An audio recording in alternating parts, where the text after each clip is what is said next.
Sabe aquela história de que nem tudo que reluz é ouro? Pois é, e se a maior ameaça para os heróis mais famosos da Grécia não fosse, sei lá, um monstro de 3 cabeças, mas sim um paraíso? A gente vai mergulhar hoje num capítulo meio esquecido da jornada de Jasão, uma história cheia de tentação e com um segredo, olha, mortal, lá na ilha de Lemnos.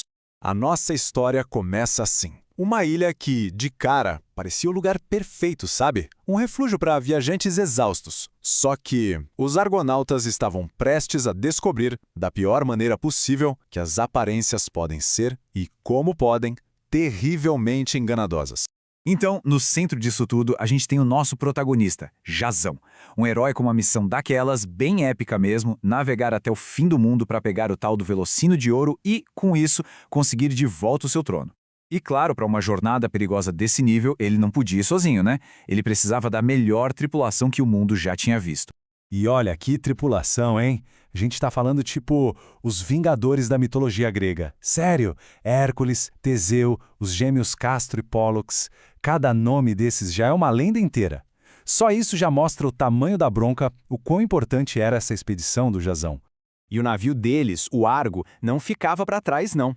Era tão lendário quanto a galera a bordo.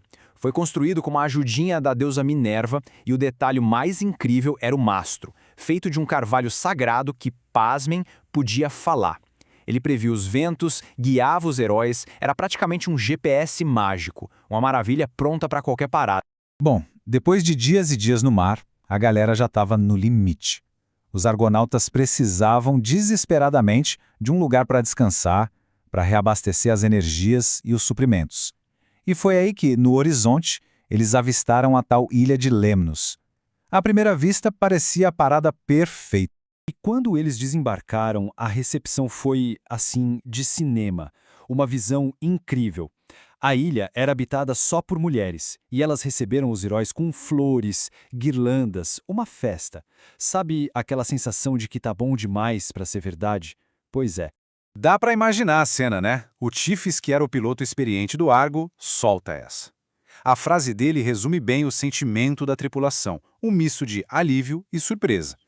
De início, não tinha nenhum sinal de perigo. Era só um descanso muito bem-vindo depois daquela viagem longa e exaustiva no mar. E foi quase que instantâneo. A tripulação mal botou o pé na areia e já se espalhou, cada herói sendo levado por uma das mulheres da ilha. O foco na missão? Esquece. Sumiu. Deu lugar para festa, para romance, e isso deixou Jasão, como líder, com uma pulga atrás da orelha, bem incomodado. Mas aí, no meio de toda aquela festa, uma coisa começou a ficar estranha, uma ausência que gritava: cadê os homens? Não tinha um único homem na ilha inteira.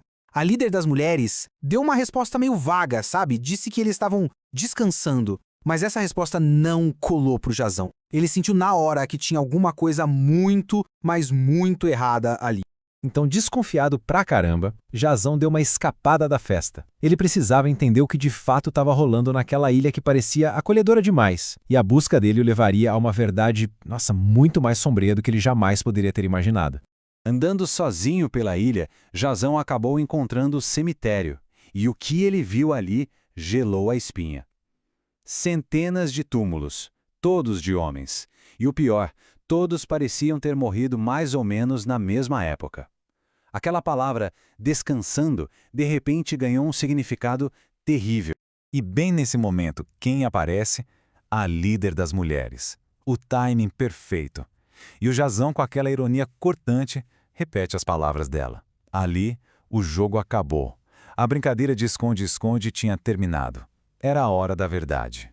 E aí veio a confissão, na lata, sem rodeios, de forma desafiadora e, absolutamente chocante. A mulher admitiu sem piscar. Foram elas. Elas mataram todos os homens da ilha. Então, esse era o grande segredo. Não tinha homem nenhum viajando, trabalhando, nada disso. Simplesmente não havia nenhum homem vivo. Era uma ilha de viúvas e, mais do que isso, de assassinas. E a líder, então, abriu o jogo. Contou tudo. Elas estavam cansadas, sabe? Exaustas das traições, das humilhações constantes dos maridos. Então, num ato de revolta, se uniram e fizeram essa vingança brutal. Só que a deusa Vênus não gostou nada da história. Ficou furiosa com o massacre e jogou uma maldição nelas. Um desejo insaciável, eterno, por companhia masculina. Naquele momento, a ficha do Jazão caiu com tudo. O perigo era mortal. Aquela ilha não era um paraíso, era uma armadilha de desejo. Os homens dele, completamente seduzidos, corriam o risco de nunca mais sair de lá. Ele tinha que agir e tinha que ser rápido. E o plano do Jazão foi na base da ação, rápido e decisivo. Primeiro passo, ele mesmo precisou resistir à sedução da líder. Segundo, ele teve que caçar a tripulação, que estava toda espalhada e ocupada.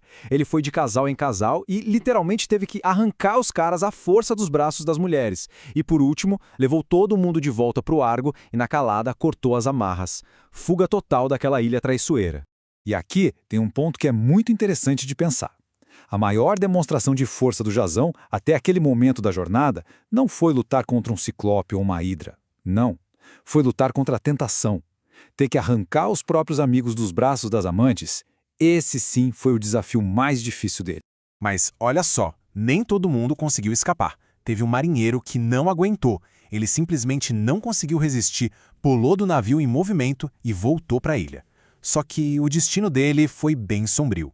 Ele acabou sendo morto pelas próprias mulheres. O motivo? Ele não respeitou o sistema de rodízio que elas tinham. Acabou virando mais uma lápide naquele cemitério.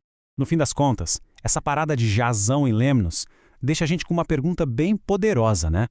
O que de fato define um herói? É a força para lutar contra monstros gigantes? Ou é a disciplina para resistir aos próprios desejos, às próprias tentações? Essa história parece sugerir que, muitas vezes, o maior inimigo que a gente enfrenta não está do lado de fora, está aqui dentro.